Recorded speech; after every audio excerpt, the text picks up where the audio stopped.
आप सभी का स्वागत है। मैं हूं बरखा बली। सुपरफास्ट 100 में सबसे पहले नजर डालते हैं देश और प्रदेश की बड़ी खबरों पर। प्रधानमंत्री नरेंद्र मोदी आज से 3 दिवसीय गुजरात दौरे पर रहेंगे। इस दौरान वह सोमनाथ मंदिर में सोमनाथ स्वाभिमान पर्व और राजकोट में वाइब्रेंट गुजरात क्षेत्रीय सम्मेलन में भाग लेंगे।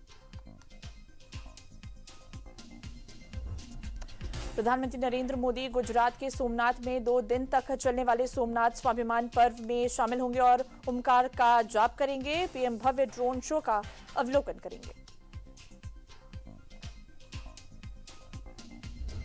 गृह मंत्री अमित शाह ने माहेश्वरी ग्लोबल कन्वेंशन एवं एक्सपो 2025 को किया संबोधित। कहा, कोई भाषा सीखे लेकिन अपने बच्चों के साथ मातृभाषा में बात करें।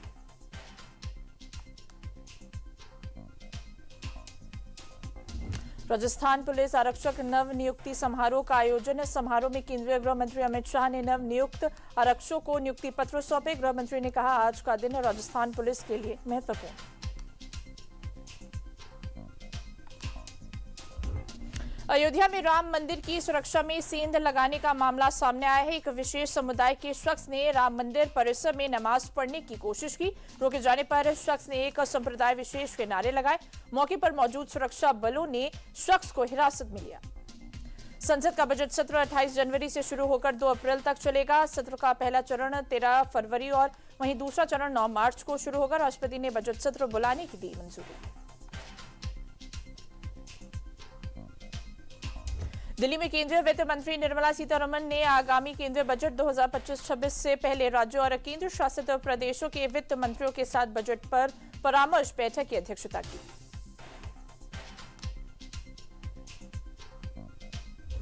रेल मंत्री अश्विनी वैष्णव ने रेलवे अधिकारियों के साथ औपनिवेशिक काल के काले कोट की पोशाक को समाप्त करने की घोषणा की।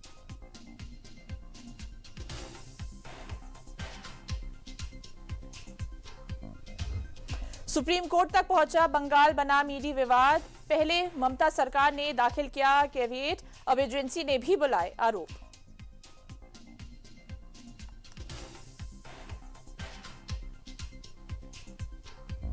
पश्चिम बंगाल में नेता विपक्ष शुवेंदु अधिकारी ने सीएम ममता बनर्जी को भेजा मानहानि का नोटिस। कहा, 72 घंटे के भीतर अपने दावों को सबूत पेश करे ममता, वरना मुकदमे के लिए रहे तैयार। केंद्रीय मंत्री गिरिराज सिंह ने बंगाल सीएम ममता बनर्जी पर निशाना साधा। उन्होंने कहा कि ममता को डर था कि दस्तावेज मिलने से अभिषेक बनर्जी फंस सकते हैं।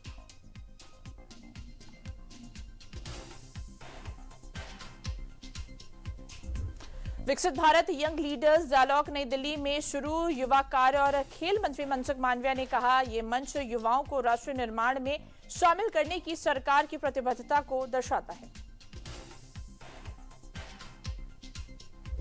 तमिलनाडु में भाजपा के कार्यकारी अध्यक्ष नितिन नबीन को कोयम्बटूर पहुंचने पर स्वागत किया गया। नितिन नबीन चुनाव तैयारियों की समीक्षा और कई सांगठनिक बैठक करेंगे।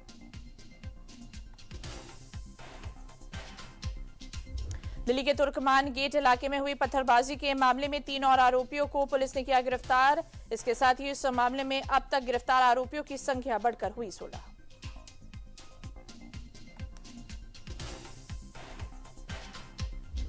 मुख्यमंत्री भजनलाल शर्मा ने राजस्थान पुलिस अकादमी में राजस्थान पुलिस कांस्टेबल के नए नियुक्ति समारोह में कहा, केंद्रीय गृह मंत्री अमित शाह के मार्गदर्शन में Rajasthan cyber crime coordination centre की स्थापना की जाएगी। केरल के मुख्य निर्वाचन अधिकारी डॉक्टर रतनयू केलकर ने कहा है कि विशेष गहन पुनरीक्षण के संबंध में इरोनेट प्रणाली अब चालू हो गई है। इससे प्रवासी भारतीय मतदाताओं को सुनवाई के लिए आवश्यक दस्तावेज जमा करने में सुविधा होगी। दुनिया भर में आज मनाया जा रहा है विश्व हिंदी दिवस। विश्व हिंदी दिवस पर देश और दुनिया में कार्यक्रमों का किया जा रहा है आयोजन।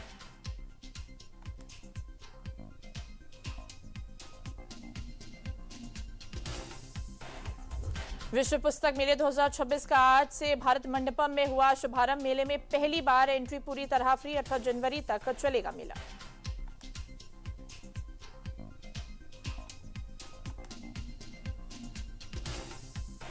राजस्थान के कोटपुतली में घने कोहरे के कारण पिकअप से भिड़ी रोडवेज बस, 25 यात्री घायल। घायलों को तुरंत स्थानीय अस्पताल ले जाया गया।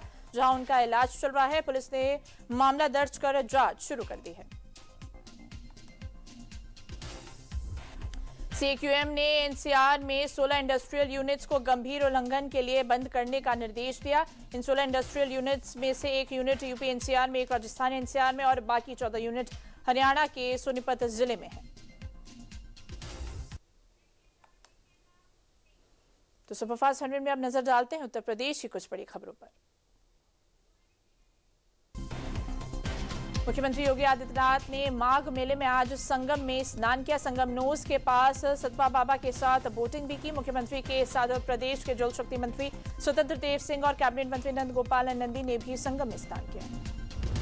आगरा फतेहाबाद में ग्राम पंचायत में ग्राम चौपाल आयोजित किया। उप मुख्यमंत्री केशव प्रसाद मौर्य ने विकसित भारत जी राम जी अधिनियम के लाभों की जानकारी दी और ग्रामीणों को रोजगार, स्मार्ट गांव और विकास योजनाओं के फायदे समझाए। मुख्यमंत्री योगी आदित्यनाथ ने आज प्रयागराज में चल रहे माघ मेले को लेकर अधिकारियों और जनप्रतिनिधियों के साथ एक रिव्यू मीटिंग की। मुख्यमंत्री ने माघ मेला सर्विस ऐप का भी उद्घाटन किया।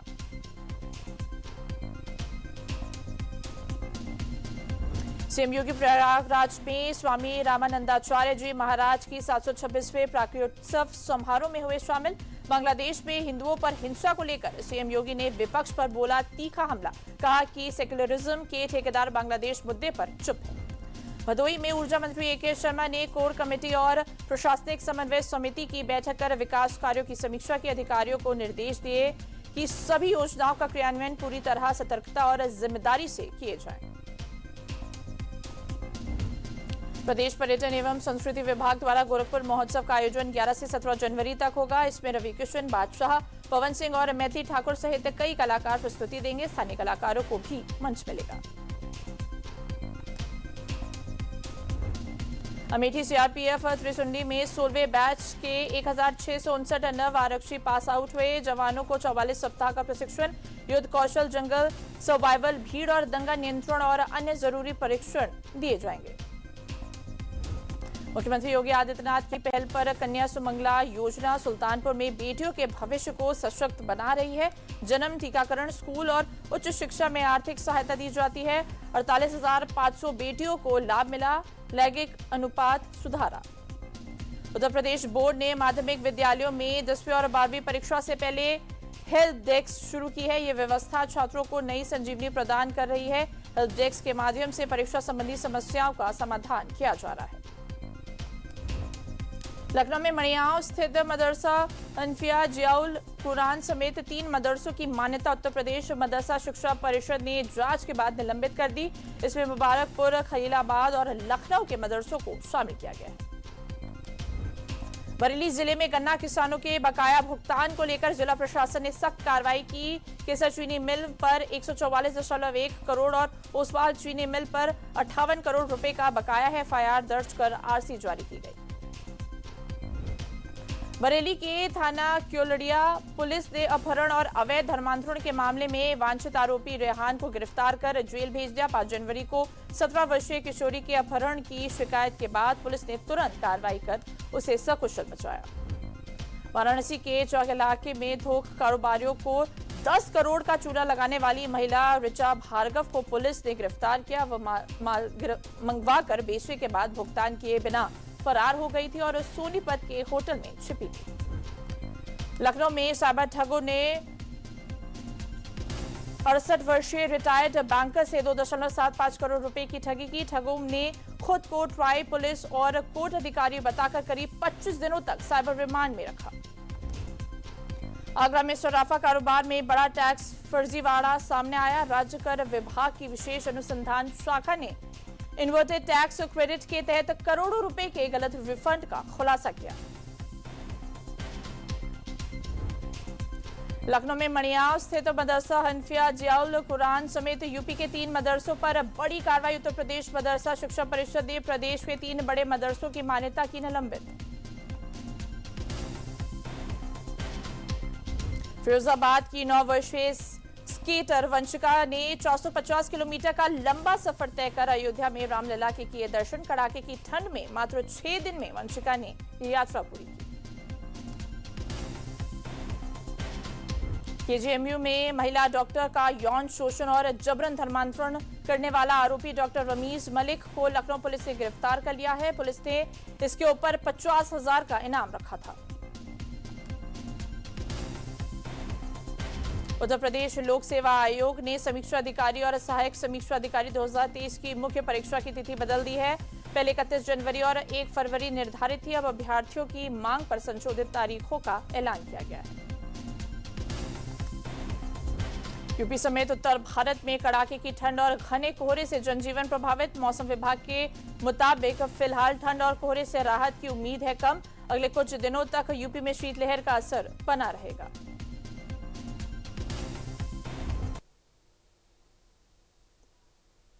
तो सुपरफास्ट में अब नजर डालते हैं विभिन्न प्रदेशों की बड़ी खबरों पर।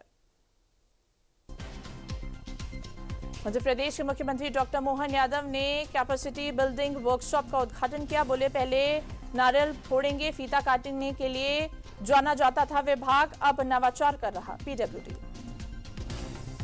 उत्तराखंड के मुख्यमंत्री पुष्कर सिंह धामी ने छम के गवर्नमेंट इंटर कॉलेज में धौलधार कल्चरल डेवलपमेंट कमेटी द्वारा आयोजित पहले खेल और सांस्कृतिक उत्सव में हिस्सा लिया।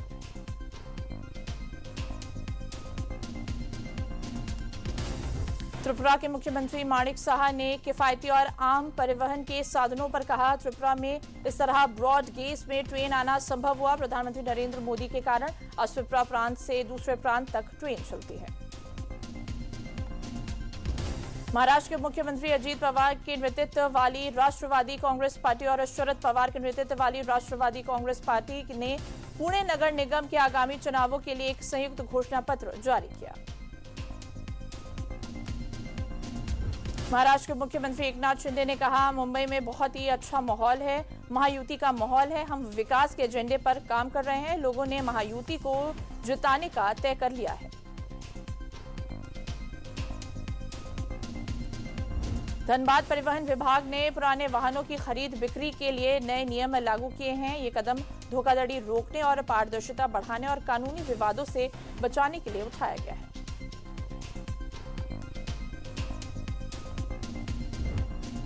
इंदौर में स्वच्छ पानी के लिए आवंटित किए गए 2,450 करोड़ रुपए भागीर, त्रिपुरा और आसपास के इलाकों में नगर निगम की पाइपलाइनों से दूषित पेयजल मिलने से कम 20 लोगों की मौत हो चुकी है और 3,200 से अधिक लोग बीमार हैं। जम्मू कश्मीर के सांबा जिले के सीमावर्ती गांव पलूरा में बीती रात सुरक्षा बलों को एक संदिग्ध पैकेट मिला है, जिसकी जांच में उसमें से खतरनाक हथियार बरामद हुए हैं। पुलिस ने इस पैकेट को अपने कब्जे में ले लिया है और आगे की जांच शुरू कर दी है। झारखंड के स्वास्थ्य मंत्री डॉक्टर इरफान अंसारी ने घोषणा की कि राज्य के 740 गांव में अबुआ मेडिकल स्टोर खोले जाएंगे। इसके अलावा उन्होंने प्रत्येक जिले में एक मेडिकल कॉलेज और हाईटेक लैब स्थापित करने की भी मांग की। केंद्रीय मंत्री धर्मेंद्र प्रधान ने सबलपुर लोक महोत्सव के अवसर पर वीडियो संदेश में शहर के आर्थिक विकास और जीवन शैली सुधार के संकल्प को दोहराया। उन्होंने डबल इंजन सरकार द्वारा शहर के किए गए कई बड़े प्रोजेक्ट्स की जानकारी दी। मुंगेर से मिर्जा चौकी तक निर्माणाधीन ग्रीनफील्ड 4 लेन अब NH80 नहीं बल्कि NH33 के नाम से जानी जाएगी।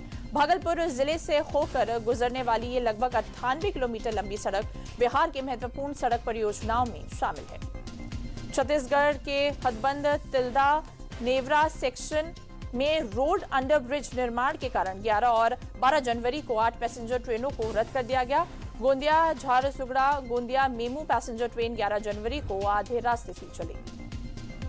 छत्तीसगढ़ जल संसाधन विभाग ने टेंडर शर्तों में बड़ा बदलाव किया। अब डैम और नहर निर्माण का काम केवल 10 साल या उससे अधिक अनुभव वाले ठेकेदारों को ही मिलेगा, जिनके पास वास्तव में सिंचाई एवं जल संरचना से जुड़े तकनीकी कार्यों का अनुभव होगा। उड़ीसा के धमाल में साइबर धोखाधड़ी के आरोप में 5 लोगों को गिरफ्तार किया गया। एसपी कंधमाल रामेंद्र प्रसाद ने बताया कि गिरोह अलग अलग लोगों के नाम पर बैंक खाते खोलकर अपराध में इस्तेमाल करता था। पंजाब के लहरागागा में खुलेगा मेडिकल कॉलेज। सीएम भगवंत मान की अध्यक्षता में पंजाब कैबिनेट की बैठक में लिया गया फैसला। साथ ही वहां तैनात 92 टीचरों को अन्य विभागों में किया जाएगा शिफ्ट। चंडीगढ़ के सभी स्कूलों में शीतकालीन अवकाश अब 13 जनवरी तक बढ़ा दिया गया है। भीषण ठंड और घने कोहरे को देखते हुए शिक्षा विभाग ने ये फैसला किया। अधिकारी ने बताया, बच्चों और स्टाफ की सेहत सुरक्षा हमारी प्राथमिकता है। हिमाचल प्रदेश के सीएम सुखविंदर सिंह सुक्खू ने कहा कि गरीबों को पक्का मकान मिलेगा और कोई भी पात्र व्यक्ति आईआरडीपी योजना से बाहर नहीं रहेगा। साथ ही पंचायती राज विभाग में जेई के खाली पद भरे जाएंगे। ऋषिकेश में सार्वजनिक परिवहन को बेहतर बनाने के लिए 25 नई इलेक्ट्रिक बसें चलाई जाएंगी। इससे शहर में पर्यटन को बढ़ावा मिलेगा और यात्रा सुविधाएं भी सुधरेंगी।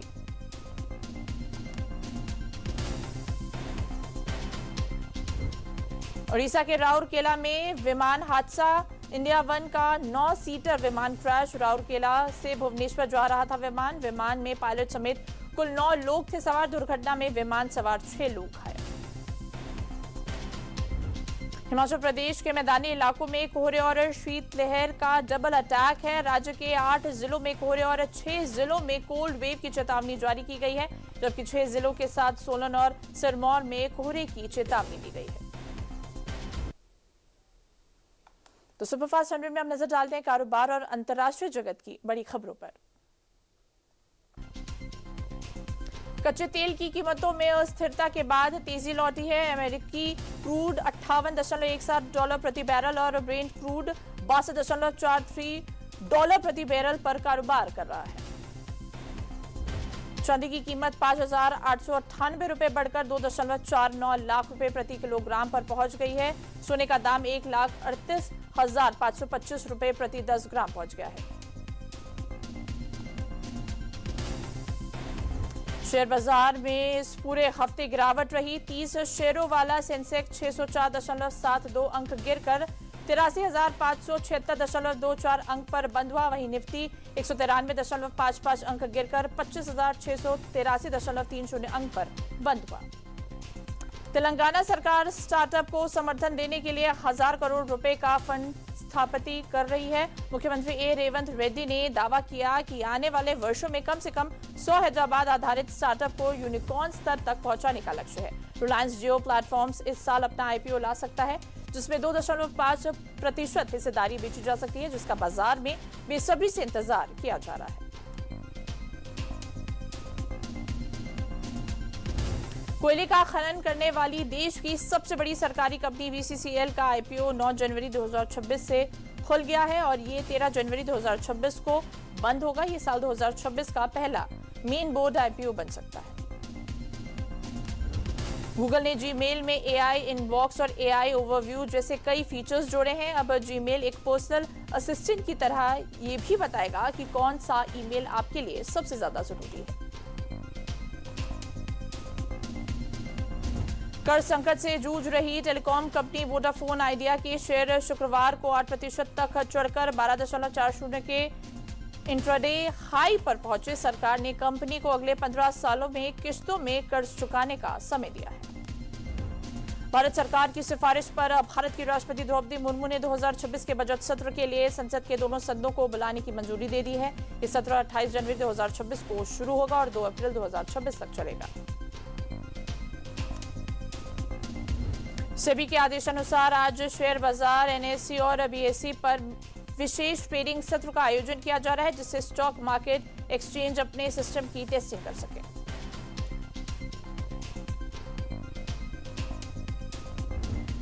बांग्लादेश नेशनलिस्ट पार्टी ने ढाका स्थित पार्टी कार्यालय में हुई बैठक में सर्वसम्मति से तारिक रहमान को पार्टी का अध्यक्ष नियुक्त किया।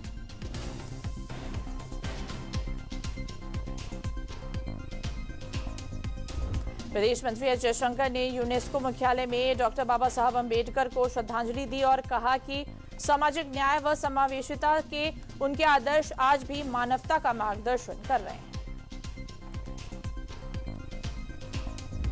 भारत और फिजी ने कृषि क्षेत्र में मौजूदा सहयोग की समीक्षा की और भविष्य की सहयोग रूपरेखा पर चर्चा की। सिलसिले में कृषि एवं किसान कल्याण मंत्री शिवराज सिंह चौहान ने नई दिल्ली में फिजी के कृषि व जलमार्ग मंत्री तोमासी तुनाबुना से द्विपक्षीय बैठक की।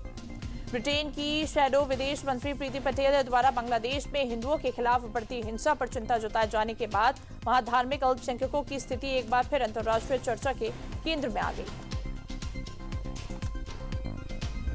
भारत में जर्मनी के राजदूत फिलिप एकरमैन ने कहा कि जर्मनी के चांसलर फ्रेडरिक मर्ज की आगामी भारत यात्रा के दौरान द्विपक्षीय वार्ता में कई महत्वपूर्ण विषयों पर चर्चा की जाएगी।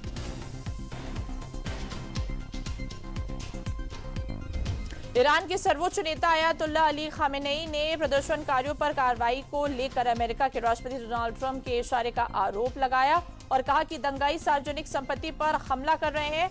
ईरान की जनता एकजुट होकर दुश्मनों को परास्त करेगी। पोप लियो ने वैश्विक प्रभुत्व एवं लिए सैन्य बल के प्रयोग को चिंताजनक बताया। कहा कि इससे शांति और अंतर्राष्ट्रीय कानून कमजोर हो रहे हैं। उन्होंने वेनेजुएला में मानवाधिकारों की सुरक्षा और यूक्रेन में तत्काल युद्ध विराम की अपील की। पाकिस्तान द्वारा सूडान को हथियार और विमान बेचने की संभावना है, जिसके लिए दोनों देशों के बीच लगभग 1.5 अरब डॉलर के करार की तैयारी की जा रही है। यह ऐसे समय में सामने आया है जब सूडान सेना और रैपिड सपोर्ट फोर्सेस के बीच संघर्ष के कारण गंभीर मानवीय संकट से जूझ रहा है। तूफान गोरेटी के कारण ब्रिटेन, फ्रांस, जर्मनी और नीदरलैंड में तेज आंधी, बर्फबारी और ठंड के चलते बिजली, रेल और हवाई सेवाओं में व्यापक व्यवधान हुआ। फ्रांस में 3.8 लाख घरों की बिजली बंद हुई। जर्मनी में ट्रेनें रद्द हुई और नीदरलैंड में उड़ानें प्रभावित हुई। अमेरिका द्वारा वेनेजुएला में हस्तक्षेप और तेल टैंकरों की जब्ती के बीच वैश्विक तनाव बढ़ गया है, जिसके चलते चीन, रूस और ईरान के युद्धपोत दक्षिण अफ्रीका के केप टाउन में संयुक्त नौसैनिक अभ्यास कर रहे हैं, जिसे अमेरिका पश्चिमी दबाव के खिलाफ इन दोनों देशों की साझा रणनीतिक ताकत का संदेश माना जा रहा है। तो सुपरफास्ट 100 में अभी के लिए बस इतना ही। मुझे दीजिए इजाजत। नमस्कार।